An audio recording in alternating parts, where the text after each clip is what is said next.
Hi. Hello. So nice to have you. Frank and I are really old friends, going back about 25 years. Yes.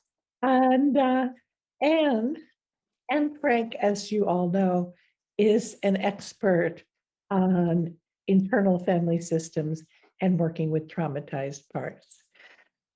So tell us a little bit about yourself and what you do, Frank, because I think those of the audience who don't know you well should know more. Okay, absolutely. Yeah. I love hearing this 25 years together because we did really kind of grow up together in this way, which is really lovely. Mhm. And it really all started for me at the trauma center.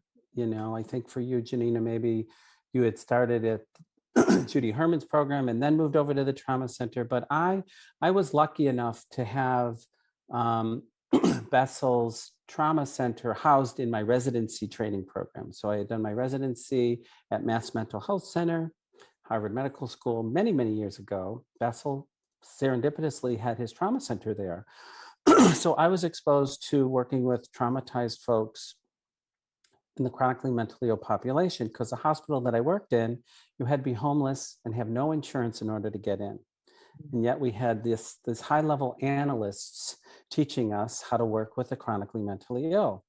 And much to my surprise, really, was that everybody that I sat down and talked to who had major mental illness had whopping trauma histories. So Right. having Bessel's trauma center at my residency program was a perfect fit for me. And it was one of those, aha light bulb moments for me. And Right. I just, jumped on to become part of the team with Bessel, became the psychiatrist for the trauma center. I think this was back in 92, and have been affiliated with him and that organization ever since. I think Right. it was in 2000. So it was in 2004, I believe. I always mark it around the birth of my children that I was introduced to Dick Schwartz, because Bessel has always had an annual trauma conference. I used to do pretty typically workshops for Bessel around IFS and not IFS, I mean trauma and psychopharmacology. I had a way of working with meds and traumatized clients, which was kind of unique and somewhat different, anyways. And then I met Dick Schwartz in 2004 because he had done a workshop there. And another one of those light bulb aha moments for me. It's like, oh my gosh, this is doing something additional and different than I've seen before. And I got really jazzed and excited, dove in full on since 2004. And now I'm a lead trainer there. I'm a program consultant. I've written extensively on this integration of IFS, trauma, and neuroscience.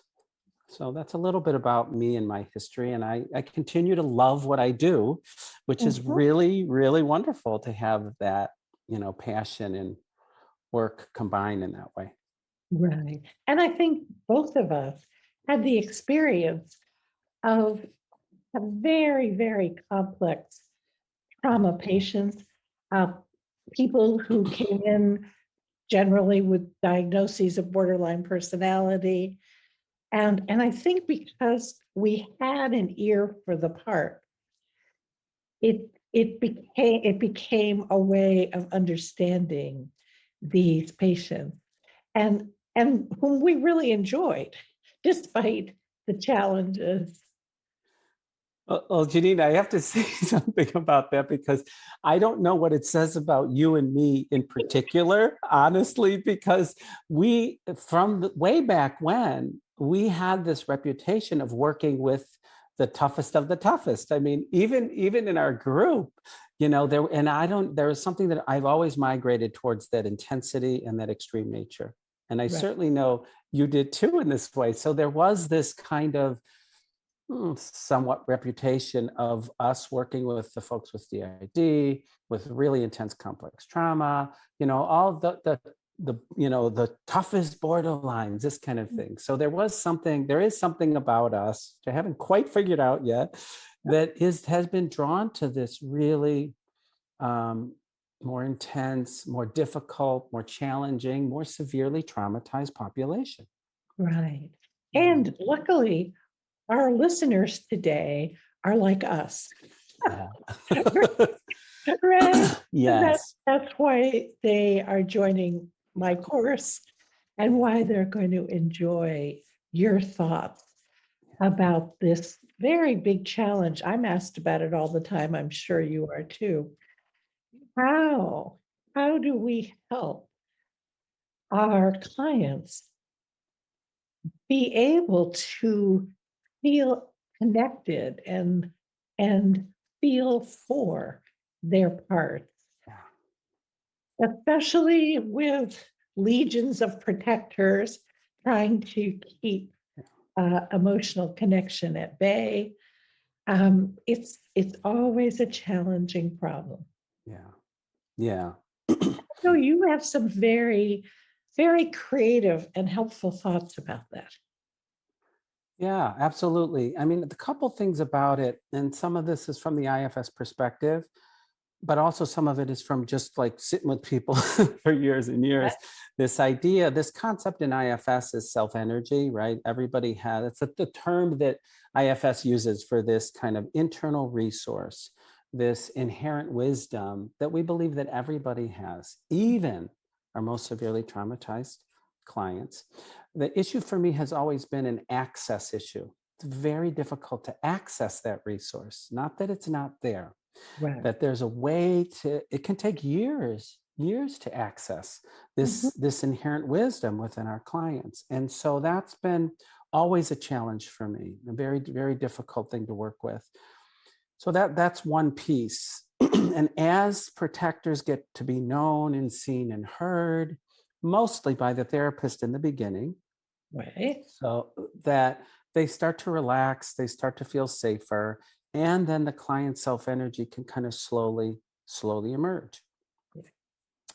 What ends up happening when we're trying to, once we've gotten some of that separation or unblending, as IFS calls it, the therapist, the client being able to be with some of their wounding, their pain, which can take a while, there is this problem in the relationship. From the IFS perspective, parts often feel abandoned and left Right. by the self as a Mhm. result of the trauma. And this is something that is very controversial in the IFS community, Really? because it's really controversial because people like to think of this idea of self energy as this wonderful, beautiful thing that Mhm. everybody has, and it is. But that ain't the way parts see it. Right. Right. Parts really can hate the self. Parts don't want to have anything to do with the self because, from their perspective, hey, you left me high and dry. You left me with Uncle John. You Mhm. left me to be bullied. So, parts have a very tumultuous, contentious relationship with self.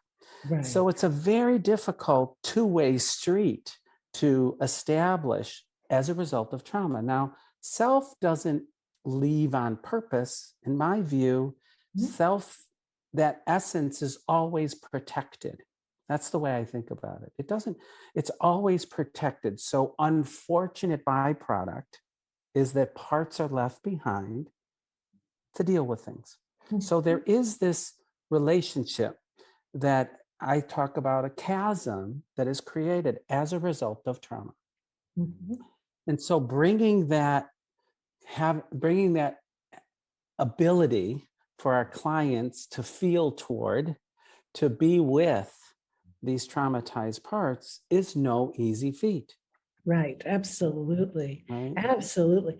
And don't you think, just from a neurobiological perspective, in the moment of the trauma, the prefrontal cortex goes offline, and so there's no way to have access to self energy Yeah.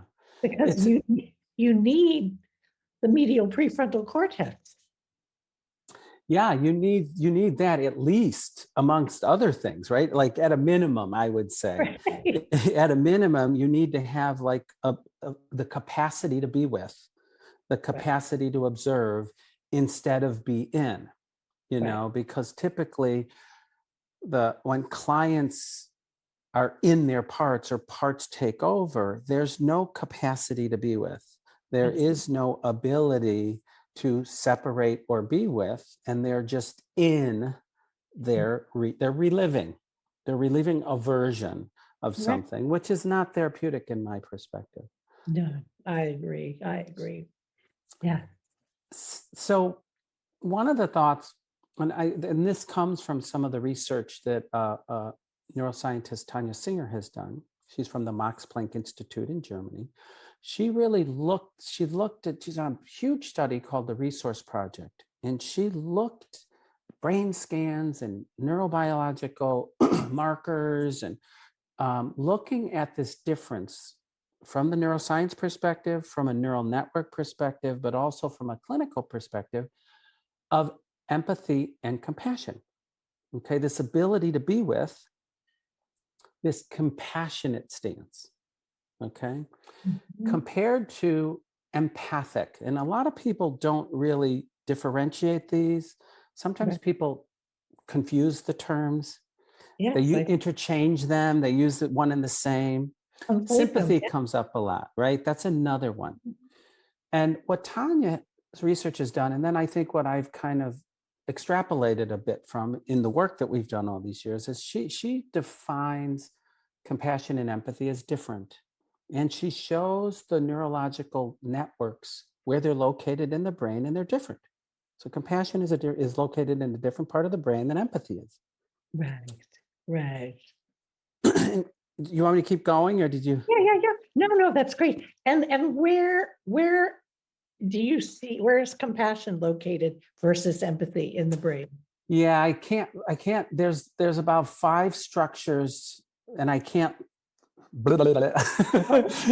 There's the pregenular blah blah blah. Like, I can't. I Right. can't really say it off the top of my head. What I can None say, of us would understand it. exactly. I sometimes, when I teach this and I have the structures on my slides, I say blah blah blah blah wah wah wah wah wah. It's kind of like the Snoopy teacher. That's what it sounds like to people. But what I can say is that compassion is much more aligned with the care-seeking network that includes dopamine. Okay. And Jaak Panksepp talks a lot about the care-seeking network. And there's a lot of work in addictions around the care-seeking network. The definition of compassion, according to her research, is the ability to be with somebody and care about them and their suffering. So it has this, I'm seeking to care about you and be with you, and I want to help you in your suffering. So it very much is this separation built in. I'm here for you and with you. Okay. And that is this kind of neuroscience and clinical definition of compassion, the capacity for the therapist as well as the client to be with the suffering parts or the wounded parts. Right.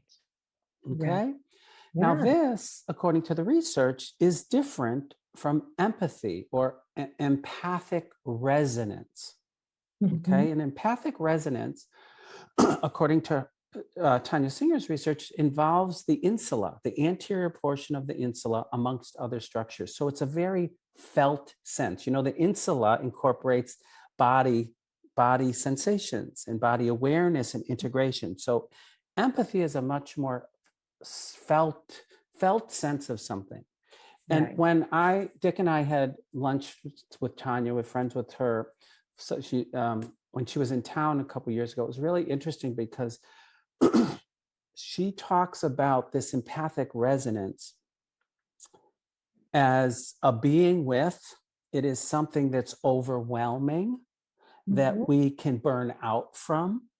And when we were teasing it apart a little bit, I kind of thought, wait a minute. And Dick Schwartz was also aligned with this too.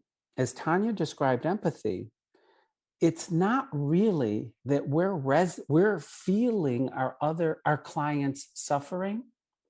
It's that we're feeling our suffering while they're feeling their suffering. Right. And that's an important distinction. It's a very important distinction, because oftentimes people will say, oh, I'm I'm feeling your feelings. Mhm. Therapists are very, in the layman's term, empathic, right? We're highly sensitive people. We're very empathic. This definition of empathy is different. It's Mhm. different than I'm picking up your feelings.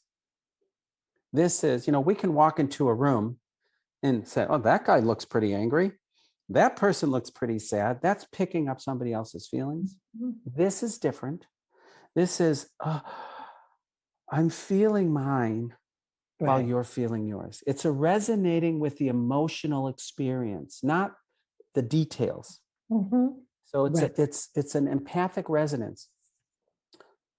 And from the IFS perspective, that is potentially problematic Mhm. as well as incredibly beneficial.